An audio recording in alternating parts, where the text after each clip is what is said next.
Aí galera, tô aqui de volta, olha só. Conforme dito anteriormente, né? Bora continuar falando aí de penalidades. Então eu já havia dito para você no vídeo anterior que segundo o artigo 183, você vai ter lá a penalidade de repreensão, suspensão, demissão, cassação de aposentadoria ou disponibilidade e destituição.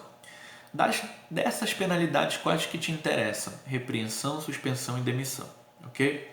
Olha só, veja bem, exoneração não é penalidade.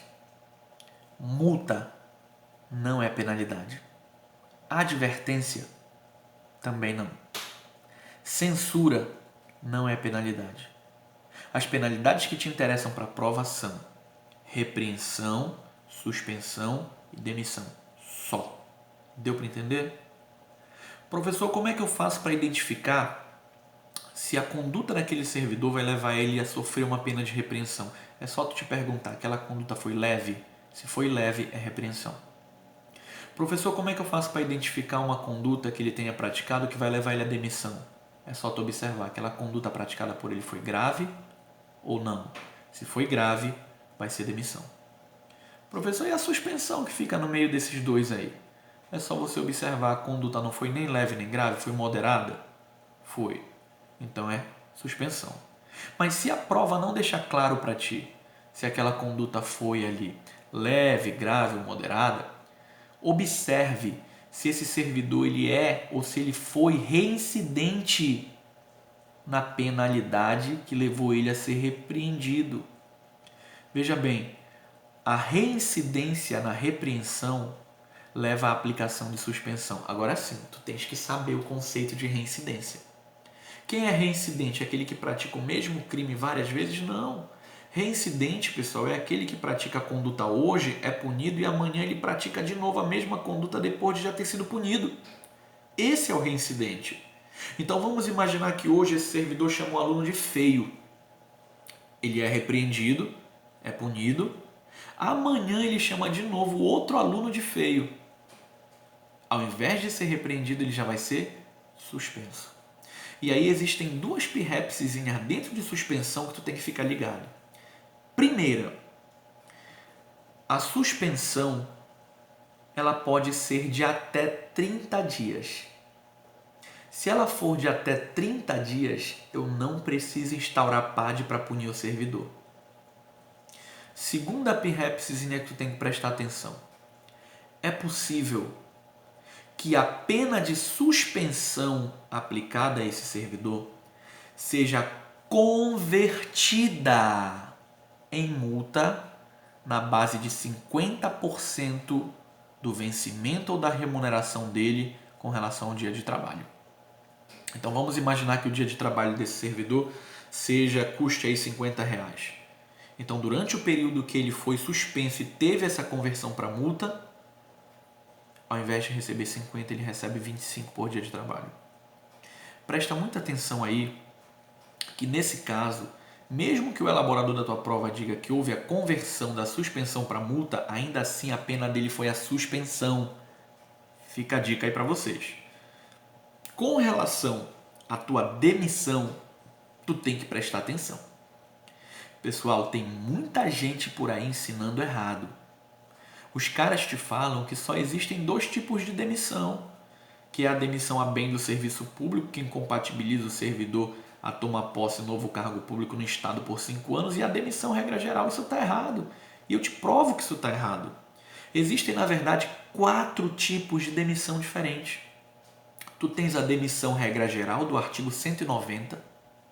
Tu tens a demissão do artigo 193, que é aquela demissão que vai causar a constrição, a indisponibilidade dos bens daquele servidor, que vai ser aplicada a ele quando ele praticar qualquer ato que envolva dinheiro.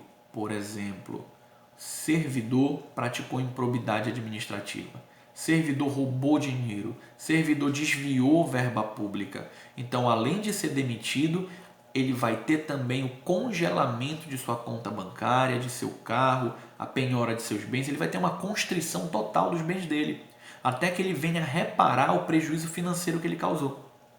A próxima demissão está no artigo 194, É a demissão chamada de demissão a bem do serviço público.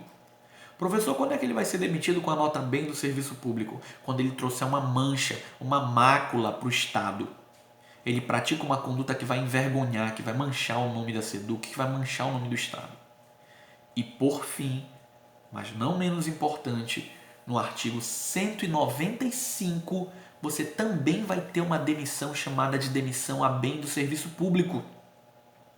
Só que essa demissão a bem do serviço público do 195 vai ser justamente aquela que vai trazer um impedimento para que esse servidor não possa tomar posse dentro do prazo de 5 anos em qualquer outro cargo público do Estado.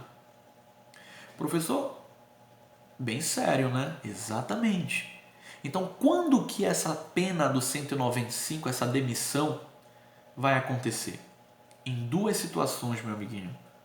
Ela vai acontecer quando o servidor praticar o ato que está previsto no artigo 190.13 e quando ele praticar o ato que está previsto no 190.15, apenas nessas duas situações.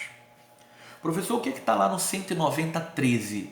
No 190.13 você vai ter uma situação chamada de usurpação, de usura, que é quando esse servidor se utiliza do patrimônio público de maneira indiscriminada.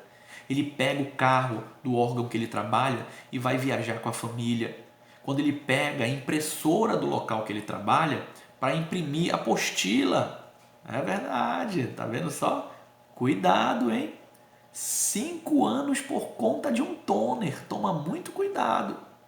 A próxima possibilidade, pessoal, está no artigo 190.15. Lá no 190.15 ele vai falar de um crime chamado de advocacia administrativa, que é quando esse servidor se utiliza de sua condição de servidor público para representar e defender o interesse de um terceiro estranho à repartição.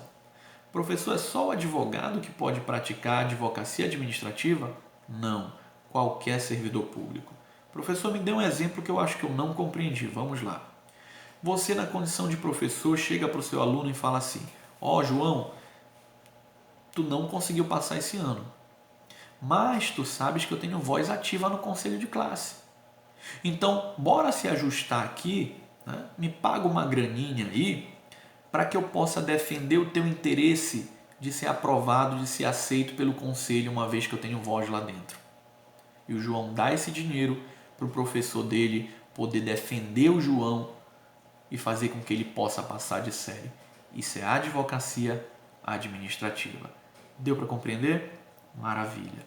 Agora olha só, quando a gente sai de penalidades, a gente já começa a falar de PAD, de sindicância.